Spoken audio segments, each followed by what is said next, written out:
Hello guys, കഴിഞ്ഞ എപ്പിസോഡിൽ അവൻ എങ്ങനെയൊക്കെ സ്നേഹം പ്രകടിപ്പിച്ച് അഗ്രിമെന്റ് പിൻവലിക്കാൻ നോക്കിക്കാണും. അങ്ങനെ അതിനുശേഷം എന്തൊക്കെ സംഭവിക്കാൻ നമുക്ക് ഇന്നത്തെ എപ്പിസോഡിൽ കാണാം. ഇപ്പൊ ഹെയ്മിന്റെ ആന്റിയാണ് കാണിക്കുന്നത്. അവര് ജയിലിൽ നിന്ന് പുറത്തിറങ്ങിയോടെ ഓരോ പ്രശ്നം അന്വേഷിച്ച് ഇങ്ങനെ പോയിക്കൊണ്ടിരിക്കുക. പ്രധാനമായിട്ട് അവർക്ക് ഇതുവരെ 3 ഡിവോഴ്സ് നടന്നിട്ടുണ്ട്. ആ 3 പേരെ ഇവര് വെറുതെ വിട്ടിട്ടേ ഇല്ല, അടിച്ച് പഞ്ഞിക്കിട്ടിട്ടാണ് അവന്മാരെയൊക്കെ പറഞ്ഞയച്ചത്. അതേപോലെ ജയിലിൽ പോകുന്നതിന് മുമ്പ് ഒരു ഹസ്ബൻഡ് ഉണ്ടായിരുന്നു. അവനാണ് ഇപ്പൊ വേറൊരു പെണ്ണുമ്പിള്ളിയെ കല്യാണം കഴിച്ചോണ്ടിരിക്കുക. ഈ കാര്യം അറിഞ്ഞ് ഇവൾ ഓടിച്ചെന്ന് അവന്റെ കൈയും കാലടിച്ച് തകർക്കുമ്പോഴാണ് വീണ്ടും ഇവർ കേസ് ഏറ്റെടുക്കുന്നത് ഇൻവു തന്നെയാ. അങ്ങനെ അവനിത് എത്രാമത്തെ തവണയെന്നോലും അറിയത്തില്ല.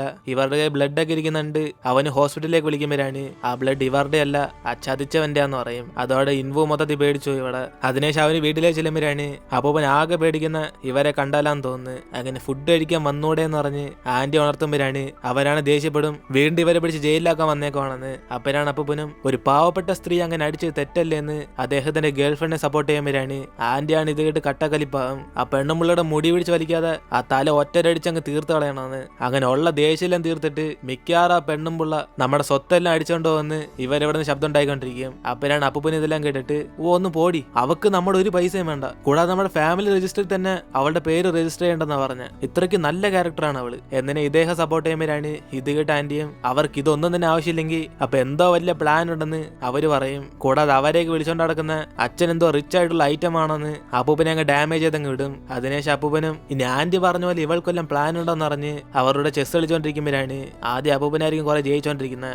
അതുകൊണ്ട് സന്തോഷത്തിൽ എന്നെ തോൽപ്പിക്കാൻ ഒക്കത്തില്ലെന്ന് കുറെ വാചകം അടിച്ചോണ്ടിരിക്കുമ്പോഴാണ് ആ ലേഡിയാണ് അടുത്ത സ്റ്റെപ്പിൽ അപ്പൂപ്പന് ചെക്ക് വയ്ക്കും. എന്നിട്ട് അവരൊരു ഡയലോഗ് ഉണ്ട്, നിങ്ങളുടെ സ്ഥലം ഇപ്പൊ ഞാൻ കൈക്കിലാക്കിയെന്ന്. അങ്ങനെ ഇത് കേട്ടതോടെ അപ്പൂപ്പ മൊത്തത്തിൽ പേടിച്ചു പോകും. അപ്പോഴാണ് അവരും ചിരിച്ചോണ്ട് ഈ മത്സരത്തിൽ ജയിച്ചോണ്ട് അവരാഗ്രഹിക്കുന്ന ഒരു കാര്യം സഹായിച്ചാറണമെന്ന് പറയും. പക്ഷെ അതെന്തോന്ന് ഇപ്പൊ പറയത്തില്ല, അത് സമയം വരുമ്പം അവർ യൂസ് ചെയ്തോളും. അങ്ങനെ രാത്രി സമയത്ത് ഇവർ ചെസ്സൊക്കെ കളിച്ച് വൈബ് ചെയ്തോണ്ടിരിക്കുമ്പോഴാണ് പുറത്ത് വരാന്തയിൽ ഹെയിന്റെ അച്ഛനും അമ്മയും കൂടെ സംസാരിച്ചോണ്ടിരിക്കും. അപ്പോഴാണ് അച്ഛനും ഹെയിനോട് എന്തിനാ ഇത്ര ദേഷ്യത്തിൽ ബിഹേവ് ചെയ്യുന്നതെന്ന് അമ്മയോട് ചോദിക്കുമ്പോഴാണ് അമ്മയാണ് പെടൻ ദേഷ്യപ്പെടും. പഴയതൊക്കെ ഇദ്ദേഹം മറന്നാലും അവര് മറക്കത്തില്ലെന്ന്. കാരണം പണ്ടെന്തോ ഹെയിൻ കാരണം ഇവരുടെ ഒരു കൊച്ചൻ കണ്ട് മരിച്ചുപോയി. അങ്ങനെ ആ ഒരു ദേഷ്യം അവർക്ക് ഇപ്പോഴും ഉണ്ട്. അതുകൊണ്ടാണ് ഹെയിനോട് മാത്രം ഇത്തരം ദേഷ്യത്തിൽ ബിഹേവ് ചെയ്യുന്നത്. പക്ഷെ എന്തോ സംഭവം ഒന്നും നമുക്ക് ക്ലിയർ ആയിട്ടൊന്നും പറയുന്നില്ല. അപ്പോഴാണ് ഇവരിങ്ങനെ ദേഷ്യത്തിൽ സംസാരിച്ചോണ്ടിരിക്കുന്നതൊക്കെ അവിടെ നിന്ന് ഹെയിനും കേട്ടോണ്ടിരിക്കും. അതേസമയം ഇവിടെ ഇൻവു ആണ് ഇവളെന്ത് ഇതൊരു വീട്ടിൽ എത്താത്തെന്ന് പറഞ്ഞ് അവളെ കുറിച്ച് ആലോചിച്ചോണ്ടിരിക്കും. കാരണം അവള് പോയതിനു ശേഷം ഇവൻ ഡോക്ടറിനോട് അന്വേഷിച്ചാണ് 3 മാസം കഴിഞ്ഞ് അവൾ ജീവനോട് കാണാൻ സാധ്യത ഉണ്ടോന്ന്. അപ്പോഴാണ് ഡോക്ടറും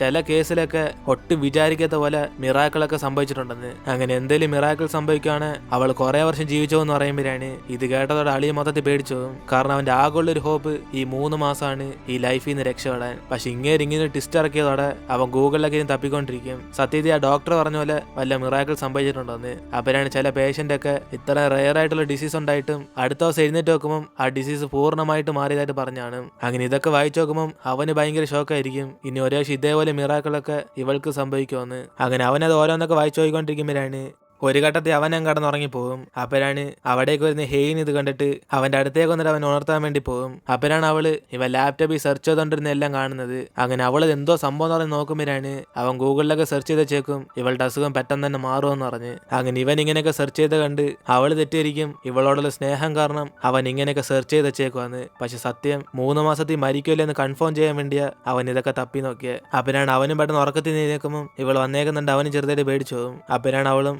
കസേര ഇരുന്നുകൊണ്ട് ഉറങ്ങാതെ പോയി ബെഡിൽ ചെന്ന് ഉറങ്ങാൻ പറയും. എന്നിട്ട് അവൾ അവിടുന്ന് പോകുമ്പോഴാണ് പോകുന്നതിന് മുമ്പ് ഇവനോടൊരു കാര്യം പറയും. സത്യത്തിൽ അവൾക്ക് ഇവനോട് സംശയമുണ്ട്. അങ്ങനെ അത് ക്ലിയർ ചെയ്യാൻ വേണ്ടിയാ അവൾ ഇവിടെ കൊന്ന. പക്ഷെ ഇവനിങ്ങനെ ഗൂഗിളിലൊക്കെ തപ്പി ഇവളെ കുറിച്ച് വിഷമിക്കുന്ന ഓർത്ത് അവൾക്ക് ഇപ്പൊ നല്ല സങ്കടമാകും. അങ്ങനെ അതുകൊണ്ട് അവളും പറയും അവൾക്ക് വേണ്ടി അല്ലെങ്കിലും ഇവന് വേണ്ടി അവൾ തീർച്ചയായും ഈ 3 മാസം കടന്ന് ജീവിക്കുമെന്ന്. അങ്ങനെ ഇത് കേട്ട് അവനും പേടിച്ചു വരിക്കുമ്പോഴാണ് അവളും പറയും ഈ അസുഖത്തിനെ ഗുണപ്പെടുത്താൻ വേണ്ടി വിദേശത്ത് ഒരു ലാബൊക്കെ ഉണ്ടെന്ന്. പക്ഷെ അവർക്ക് ഫണ്ട് കിട്ടാത്തോണ്ട് അവരത് പൂർണ്ണമാക്കാത്ത. അങ്ങനെ അവർക്കൊക്കെ ഫണ്ട് കൊടുത്ത് ഹെൽപ്പ് ചെയ്യാണ് ഇവളുടെ അസുഖത്തിനെ മാറ്റാൻ പറ്റുമെന്ന് പറയുമ്പോഴാണ് ഇവനാണ് ഷോക്കായിട്ട് സത്യത്തിൽ ഈ അസുഖമൊക്കെ മാറ്റാൻ പറ്റുമെന്ന് അവളോട് ചോദിക്കും. ഇത് കേട്ട് അവളും ഇപ്പൊ നിനക്ക് സന്തോഷമായില്ലെന്ന് അവള് പറഞ്ഞിട്ട് അവിടെ നിന്ന് പോകും. പക്ഷെ ഇത് കേട്ടതോടെ അവന്റെ വിശ്വാസം മൊത്തത്തിൽ അങ്ങ് പോകും. അതേസമയം ഇവിടെ അനിയനാണ് ഭാര്യയോട് നല്ല സ്നേഹമാണ്. അങ്ങനെ അവന് ഫാമിലിയായിട്ട് സെൽഫിയൊക്കെ എടുത്ത് സോഷ്യൽ മീഡിയ പോസ്റ്റ് ചെയ്യാൻ നോക്കുമ്പോൾ അവളാണ് ബാക്കിങ്ങിന് മറിഞ്ഞിരിക്കും. കാരണം ഇവന്റെ പേരൻസ് ആണ് ഇവളുടെ ഫോട്ടോ സോഷ്യൽ മീഡിയ വരുന്നതൊക്കെ അവർക്ക് താല്പര്യമില്ല. അങ്ങനെ അതുകൊണ്ട് അവരെ എതിർത്ത് ഇവൻ ഇങ്ങനെ ചെയ്യേണ്ടെന്ന് പറയും. അതിനുശേഷം ഇവർ തമ്മിൽ സംസാരിച്ചുകൊണ്ടിരിക്കുമ്പോഴാണ് ഇവളുടെ ചേട്ടൻ ടാക്സ് അടയ്ക്കുമ്പോൾ നഷ്ടം വരുത്തിയതിന് പരിഹാരമായിട്ട് ഒരു സഹായം ചെയ്യാന്ന് പറഞ്ഞാണ്.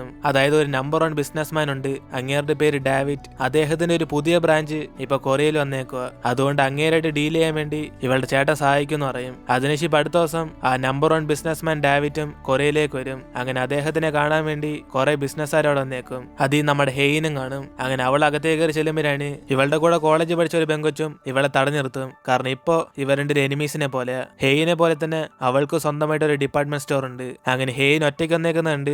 ആ ഡേവിഡിന് ഇങ്ങനെ ഫാമിലി ആയിട്ടല്ലാതെ ഒറ്റയ്ക്ക് വരുന്ന ആൾക്കാരോടൊന്നും അധികം സംസാരിക്കത്തില്ലെന്ന് പറയും. അങ്ങനെ ഇത് കേട്ട് ഹെയിന് ടെൻഷൻ ആയിട്ടിരിക്കുമ്പോഴാണ് ഇങ്ങനെ ഒറ്റയ്ക്ക് വന്നാൽ ഇവിടെ നിക്കത്തേളെന്ന് പറഞ്ഞിട്ട് അവൾ കളിയാക്കും. അതിനുശേഷം ഹെയിൻ അപ്പൊ തന്നെ വാഷ്റൂമിലേക്ക് ചെന്നിട്ട് ഇൻവനെ വിളിച്ച് വരുത്താൻ നോക്കുമ്പോഴാണ് അവനാണ് കോടതിയിലാന്ന് പറഞ്ഞ് പെട്ടെന്ന് ഫോൺ കട്ട് ചെയ്യും. അങ്ങനെ അതുകൊണ്ട് അവളും കുറച്ച് ടെൻഷനായി പുറത്തേക്ക് വരുമ്പോഴാണ് മറ്റവൾ ഇവളെ കണ്ടിട്ട് കളിയാക്കും. ഭർത്താവിനെ വിളിച്ചിട്ട് അദ്ദേഹം ഇവിടെ വന്നില്ലേ ഒന്ന്. അങ്ങനെ ഇത് കേട്ട് ഹെയിൻ കുറച്ച് ഇറിറ്റേറ്റ് ആയിരിക്കുമ്പോഴാണ് അവൾ എത്രമാത്രം കളിയാക്കാൻ പറ്റുമോ അത്രയ്ക്ക് ഇവളെ ആക്കി അങ്ങ് വിടും. ഇവളെ പോലെ ബിസിനസ്സും ചേരുന്ന ഒരു ഹസ്ബൻഡിനെ തെരഞ്ഞെടുക്കാതെ സ്നേഹിച്ചൊരു പയ്യനെ കല്യാണം കഴിച്ചത് ഇവളുടെ തെറ്റാന്ന്. അങ്ങനെ ഇത് കേട്ട് ഹെയിനും ദേഷ്യത്തി അതിനെ കുറിച്ചൊക്കെ ഇപ്പൊ എന്തിനാ സംസാരിക്കുന്നതെന്ന് ഇവളോട് ചൂടാകുമ്പോഴാണ് അവളും പുറയുന്ന കളിയാക്കിക്കൊണ്ട് വരും. അവനേക്കാളും ഭേദം കോളേജ് പഠിച്ചപ്പോൾ പ്രൊപ്പോസ് ചെയ്ത ഇൻസുങ്ങിനെ കല്യാണം കഴിക്കുന്നതായിരുന്നെന്ന്. അപ്പോഴാണ് ഹെയിനും അവനെ കുറിച്ച് എന്തിനാ ഇപ്പം പറയുന്നതെന്ന് ചോദിക്കുമ്പോൾ ഇവളാണ് ഇപ്പൊ കാര്യമൊന്നും അറിഞ്ഞില്ലെന്ന് പറഞ്ഞ് ഹെയിന് മനസ്സിലാക്കി കൊടുക്കും. ആ ബിസിനസ്മാനായ ഡേവിഡിന്റെ റൈറ്റ് ഹാൻഡ് ആണ് ഇവരുടെ പണ്ട് കോളേജ് പഠിച്ച ഇൻസുങ്. അങ്ങനെ അവൻ ഇപ്പൊ ഇവരുടെ ഫ്രണ്ടിലേക്ക് വരുമ്പോഴാണ് ഹെയിനാണ് വിശ്വസിക്കാൻ ഒക്കുന്നില്ല ഇവൾ റിജക്ട് ചെയ്ത പയ്യൻ ഇപ്പൊ ഇത്രയ്ക്ക് വലിയ ആളായോന്ന്.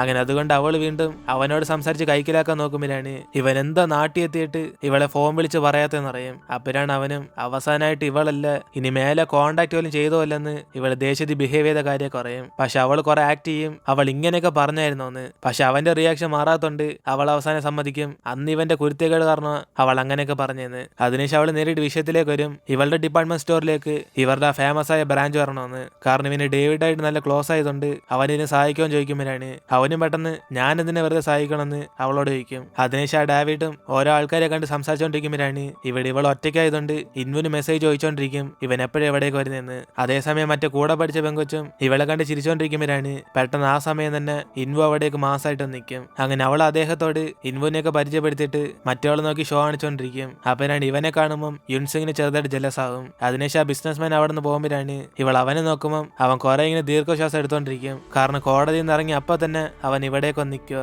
ഇതൊക്കെ കണ്ട് അവളും ചെറുതായിട്ട് ടച്ചായി പോകും. അതിനുശേഷം അവളും വീണ്ടും മറ്റേ കൂട്ടുകാരി ചെന്ന് കളിയാക്കും. ഇവള് പറഞ്ഞ പോലെ ബിസിനസ്സിന് ചേരുന്ന ഒരു ഹസ്ബൻഡിനെ കിട്ടിയില്ലെങ്കിലും ഒരു സൗന്ദര്യമായിട്ടുള്ള ഹസ്ബൻഡിനെ കിട്ടിയേക്കുന്നതെന്ന്. അങ്ങനെ അതും പറഞ്ഞ് അവൾ അവിടെ നിന്ന് പോകുമ്പോഴാണ് ഇവൾക്കാണ് നല്ല ദേഷ്യം വരും. അപ്പൊ ഇവളുടെ ഹസ്ബൻഡിനെ കാണാൻ ലുക്കില്ല എന്ന് പറഞ്ഞ് അപ്പോഴാണ് അവളുടെ ഹസ്ബൻഡാണ് അവിടേക്ക് വന്നിട്ട് ഇവിടുത്തെ ഫുഡൊക്കെ കിടിലും ടേസ്റ്റാന്ന് പറഞ്ഞ് വെട്ടി വിഴുങ്ങിക്കൊണ്ടിരിക്കും. അതോടെ അവളും ദേഷ്യത്തി വെട്ടി വിഴുങ്ങാനാണ് ഇങ്ങോട്ടേക്ക് വന്നതെന്ന് അയാളോട് ചൂടാകുമ്പോഴാണ് ഞാൻ വന്ന തെറ്റായ സമയം എന്ന് പറഞ്ഞിട്ട് ക്യൂട്ടായിട്ട് ഹാർട്ട് കാണിച്ചിട്ട് അവിടെ നിന്ന് പോകും.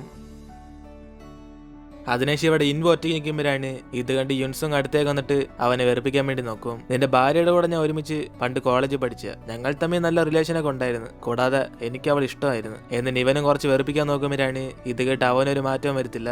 അപ്പനാണ് യുൻസുങ്ങും ഇവനെ വെറുപ്പിച്ചിട്ട് കാര്യമില്ലെന്ന് മനസ്സിലാക്കി അവൻ അവിടെ നിന്ന് പോകും. അതിനുശേഷം ഇൻവു വാഷ്റൂമിൽ ചെന്ന് ദേഷ്യപ്പെട്ടുകൊണ്ടിരിക്കും. ഇവൻ അവൾ ഇഷ്ടമായിരുന്നെങ്കിൽ അന്ന് അവളെ കല്യാണം കഴിച്ച് ഇവനെ രക്ഷിച്ചൂടായിരുന്നു അന്ന്. അങ്ങനെ അതൊക്കെ അവൻ വിചാരിച്ചാലും സത്യത്തിൽ ആ യുൻസുൻ അങ്ങനെ പറഞ്ഞോടെ ഇവന് ജലസായി. അങ്ങനെ അവന് വാഷ്റൂമിൽ നിന്ന് പുറത്തേക്ക് വരുമ്പോഴാണ് അവിടെ അവർ രണ്ടുപേരും കൂടെ ക്ലോസ് ആയിട്ട് സംസാരിച്ചിരിക്കുന്നുണ്ട്. ഇവന് ചെറുതായിട്ട് അസൂയ വരും. അതിനുശേഷം ഇപ്പൊ വീട്ടിലാണ് എല്ലാവർക്കും ആ ഡേവിഡിനെ കൈക്കലെടുക്കണം എന്നാണ് ആഗ്രഹം. അതുകൊണ്ട് അദ്ദേഹത്തിന്റെ റൈറ്റ് ഹാൻഡ് ആയ യുൻസുങ്ങിനെ ഹെയിൻ അറിയാവുന്നുണ്ട്. അവളുടെ അമ്മയും അവനെ വിളിച്ചുകൊണ്ട് ഒരു ദിവസം വീട്ടിലേക്ക് വരാൻ പറയും. പക്ഷെ ഇവളാണ് അതിന് പകരമായിട്ട് അമ്മ എന്തെന്ന് പറഞ്ഞ് ഇവർ തമ്മിൽ ഡീൽ ചെയ്യുമ്പോഴാണ് അമ്മ ഒരു വാക്ക് കൊടുക്കും ഇവൾക്കെതിരെ ഫയൽ ചെയ്യുന്ന ആ കേസ് അവർ പിൻവലിച്ചെന്ന്. അങ്ങനെ അതോടെ അടുത്ത ദിവസം ഇവരെല്ലാം ഫാമിലി ആയിട്ട് അവരുടെ പ്രൈവറ്റ് പ്ലേസിലേക്ക് പോകും. അതായത് ഇവർക്ക് പേഴ്സണലായിട്ട് ഹണ്ടിങ് ചെയ്യാൻ വേണ്ടി സ്ഥലമുണ്ട്. അങ്ങനെ ഓരോരുത്തർക്കും ഓരോ പ്ലേസ് സെപ്പറേറ്റ് ചെയ്ത് വെച്ചേക്കുക. അങ്ങനെ ഇവനെ വിളിച്ചോണ്ട് അവിടെ ചെല്ലുമ്പോഴാണ് അവരെല്ലാം ഫാമിലി ആയിട്ട് ഒരുമിച്ച് പോകുമ്പോൾ ഇവിടെ ഇൻവു മാത്രം ബാക്കി ഒറ്റയ്ക്കായി പോകും. അങ്ങനെ എല്ലാവർക്കും കണ്ണ കൊടുത്ത് ഹണ്ട് ചെയ്യാൻ തയ്യാറാകാൻ പറയുമ്പോഴാണ് ആന്റിയുടെ തോക്കിരിക്കുന്നുണ്ട്.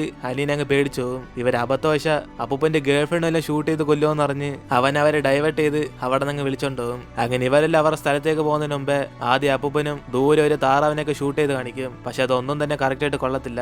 എന്നാലും അവരുടെ മകനും അനിയനും കൂടെ ഇതുവരെ ഇങ്ങനത്തെ ഒരു ഷോട്ട് കണ്ടിട്ടില്ലെന്ന് അപ്പൂപ്പനെ കുറിച്ച് പൊക്കി പറയുമ്പോഴാണ് ഇൻവോ ആണെങ്കിൽ സത്യം പറയും ആ താറാവ് ചത്തിട്ട് പോലും ഇല്ലെന്ന്. അപ്പോഴാണ് ഇത് കേട്ട് അവരുടെ ഒരു അപ്പൂപ്പനെ സപ്പോർട്ട് ചെയ്ത് ആ താറാവ് മരിച്ചു പോലും കാണാൻ പറ്റുന്നില്ലെന്ന് ഇൻവോനെ വഴക്ക് പറഞ്ഞോണ്ടിരിക്കും. കാരണം ഇവർക്കൊക്കെ അപ്പൂപ്പനെ സോപ്പിട്ടല്ലേ കൈ പൈസ നിൽക്കത്തുള്ളു. അതിനുശേഷം ഇവരെല്ലാം ഹണ്ടിങ്ങിന് പോകുമ്പോഴാണ് ഹെയ്യനാണ് തീരുമാനം എടുത്തേക്കും ഈ തവണ കുറെ താറാവിനെ കൊന്ന് അപ്പൂപ്പന്റെ മുമ്പിൽ ഷോ കാണിക്കണമെന്ന്. അങ്ങനെ അവൾ ആ ധൃതിയിൽ ഇവനെ ഒറ്റയ്ക്കാക്കിട്ട് സ്പീഡിൽ പോകുമ്പോഴാണ് ഇവിടെ ഇവരുടെ ഫാമിലി ബ്രോക്കറാണ് ഹെയ്ൻ പോയേക്കുന്ന സ്ഥലം നോക്കിയിട്ട് അവർ വേറെ എന്തോ പ്ലാൻ ചെയ്തോണ്ടിരിക്കും. ഇതേസം ഇവളവിടെ പോയെന്നറിയാതെ ഇൻവോ പുറയിൽ ഇങ്ങനെ വരുമ്പോഴാണ് അതേസം ഇവന്റെ കൺമുമ്പിൽ ആ യുൻസുങ് ഒന്ന് പെടും. അപ്പോഴാണ് ഇത് കണ്ട് അവനും ദേഷ്യത്തി ഇവന്റെ ഹണ്ട് ചെയ്യാനുള്ള സ്ഥലം ഇവിടെ അല്ലെന്ന് പറഞ്ഞ് ഇൻവോ വഴക്കുണ്ടാക്കുമ്പോഴാണ് അവൻ ആദ്യമായിട്ട് ഇവിടെ വരുന്നുണ്ട് അവൻ മറന്നുപോയി ഇങ്ങോട്ടേക്ക് വന്നേന്ന് പറയും. അങ്ങനെ അതും പറഞ്ഞ് അവൻ പുറയിലൊരു മാനിനെ ഷൂട്ട് ചെയ്യാൻ പോകുമ്പോഴാണ് ഇൻവോനെ അത് കണ്ടിട്ട് അങ്ങ് തടയും. കാരണം അവന് ഹണ്ട് ചെയ്യാനൊന്നും താല്പര്യമില്ല. അതുകൊണ്ട് മറ്റുള്ള സ്ഥലത്തൊന്നും ഇങ്ങനെ ഷൂട്ട് ചെയ്യില്ലെന്ന് അവനെ വാൺ ചെയ്യുമ്പോഴാണ് ഇവിടെ ഒറ്റയ്ക്ക് പോയ ഹെയ്നാണ് പെട്ടെന്ന് അവളെല്ലാം മറക്കുന്ന പോലെ അവൾക്ക് ഫീൽ ആകും. അങ്ങനെ അതാലോചിച്ച് അവൾ ഇവിടെ കൺഫ്യൂസ് ആയിരിക്കുമ്പോഴാണ്